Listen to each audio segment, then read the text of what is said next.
x plus 1. What should we multiply everything by first? 3. 3. Negative 9 plus negative 9x plus 33 is equal to x plus 3. So negative 10x is equal to negative what? 30. So x is equal to 3. How do we figure out what y is equal to at the intersection point? Yeah, substitute into either one, right? So y is equal to, I don't know, negative 3 times 3 plus 11. So that's y is equal to negative 9 plus 11, which is 2. So we just proved that the intersection point of the perpendicular line is 3, 2. Yes, what's your question, Will? What do we do? So we found the intersection point. Now what do we do? Yeah. Find the average. No. Find the... Not average. Yeah, you can. There's something you can do, yeah. So, let's see, 3, 2. So we know the point is, what's the upper point is 2, 5. 2, 5 and 3, 2. So what should we do? 2. Find the distance between the two. Let's find the distance between the two. Yes. So that's going to be, yep, we'll do it your way. I think, let's do the longer way first. I think I know what you're doing. It's going to be 3 minus 2 squared plus 2 minus 5 squared. It's going to be the square root of 1 squared plus, which is the square root of 10. So you know that this distance right here is the square root of 10. Okay, that's nice. So now what do? You know the distance between, let's say this point E and R is, so E to R is root 10. What can we do now? Yes? Right. The distance formula using 2 variables. Yeah, so let's say that's X and Y right there. So you know the distance, so what we want to call that R prime, right? R prime. So the distance from E to R prime is going to be the square root of X minus 2 squared plus what? Y minus 5. No, 2. Sorry. X minus 3 and Y minus 3 and 2. So that's the distance. What do we want the distance to be? 10. Root 10.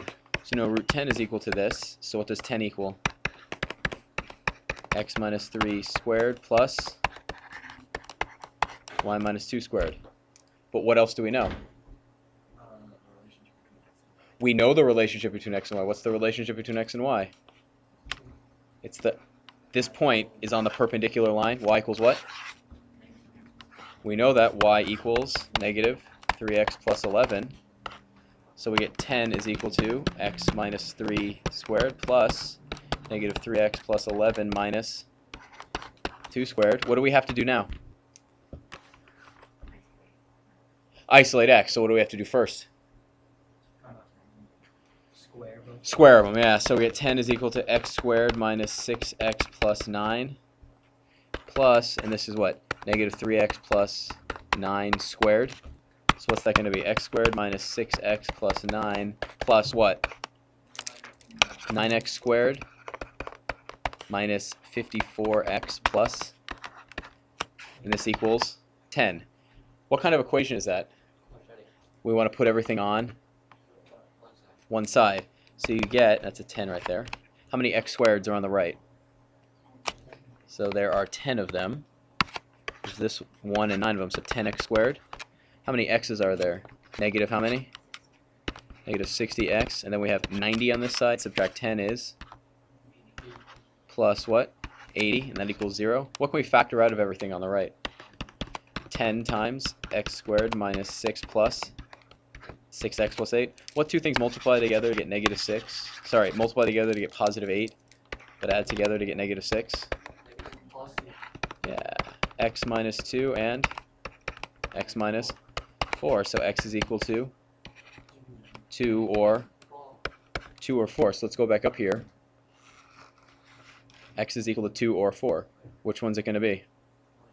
Yeah, 2 is already there, so it's going to be 4. So x is equal to 4. How do we find y? Yeah, y equals what? Negative 3x plus 11? Was that it? So y is equal to negative 3 times 4 plus 11, which is negative 1. So what's that coordinate? 3, comma, -1. Sorry, 4. Yes, sorry. So that was a lot of work. But one thing you also know is that that is the midpoint between r and r prime, right? Do you agree with that? That is the midpoint of r and r prime. Therefore, you know that 2 plus x over 2, you know that 2 plus x over 2 has to be the midpoint x value. 3. You also know that, what was the y values? The y values were 5 plus y over 2 has to be what? So 2 plus x is equal to 6, so x is equal to 4. And 5 plus y is equal to, so y is equal to negative 1. Did that give us the same exact answer? Was that a little quicker? That's if you know that the intersection of two perpendicular lines can be at the midpoint of the segment for the reflection. So yeah, pretty neat, huh? Now the big bonus question, the one that you can type up and hand in tomorrow, is how do you do that if it's point GH and the line is mx plus b? So the answer is entirely in terms of GH, M, and B.